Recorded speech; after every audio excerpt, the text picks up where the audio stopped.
قیصر اور کسرا یہ دو سپر پاور کا نام میں بتا رہا ہوں. روم کا بادشاہ، ایران کا بادشاہ.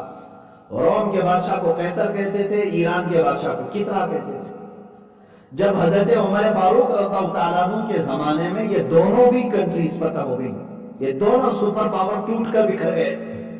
روم بھی اور ادھر کا ایران بھی، دونوں بھی سلطنت اسلامیہ میں داخل ہو گئے، خلافت اسلامیہ میں آ گئے.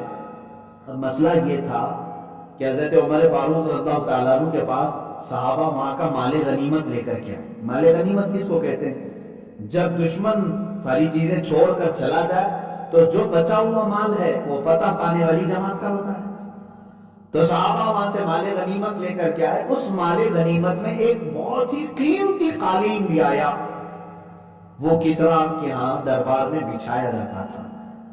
اس قالین کی اہمیت اتنی تھی کہ اگر دنیا کے کسی شخص کو بادشاہ اس قالین پر بٹھا دے تو زندگی بھر فخر کرتا تھا کہ کسرا کے محل کے اس فلاں قالین پر بیٹھا ہوا میں آدمی ہوں.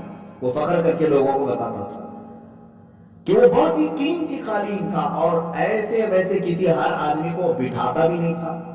جب کسی کو بہت نوازنا ہوتا تھا بادشاہ کو، اس قالین پر وہ بٹھاتا تھا. کسرا کے دربار کا قالین.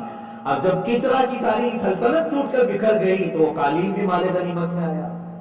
صحابہ اس کو مدینہ لے کر کے آئے. رسول کریم صلی اللہ تعالی علیہ وسلم کا یہ مدینہ طیبہ جہاں سیدنا عمر فاروق رضی اللہ تعالیٰ عنہ کی خلافت کا زمانہ ہے.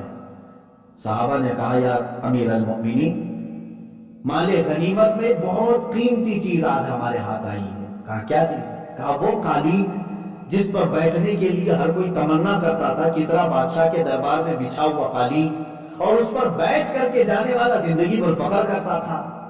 آج وہ ہم لے کر کے آئے، اس کو کہاں رکھا جائے؟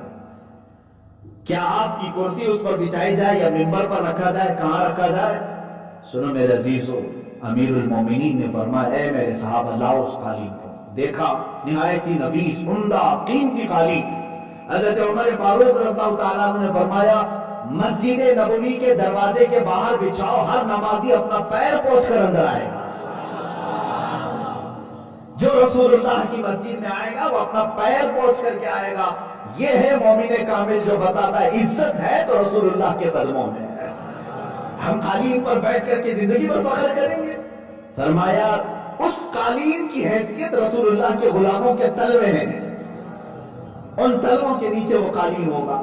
آج یہ چند سکوں کے لیے، تھوڑی سی اپنی عزت کے لیے مشرکین کے پاس بیٹھ کر کے سوچتے ہیں کہ ایک سیلفی لے لیں گے ان کے ساتھ بیٹھ کر کے میری عزت میں اضافہ ہو جائے گا.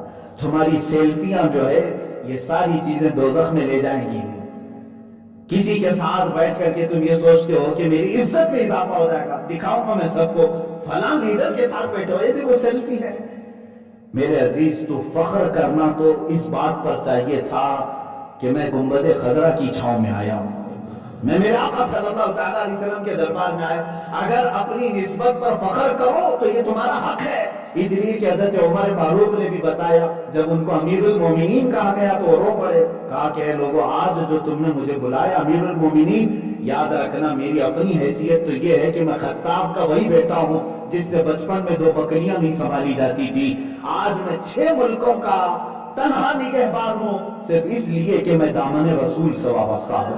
ہماری جو عزت ہے وہ رسول اللہ کی وجہ سے ہے. اسی لیے قرآن نے کہا ہے فَإِنَّ الْعِزَّةَ لِلَّهِ جَمِيعًا.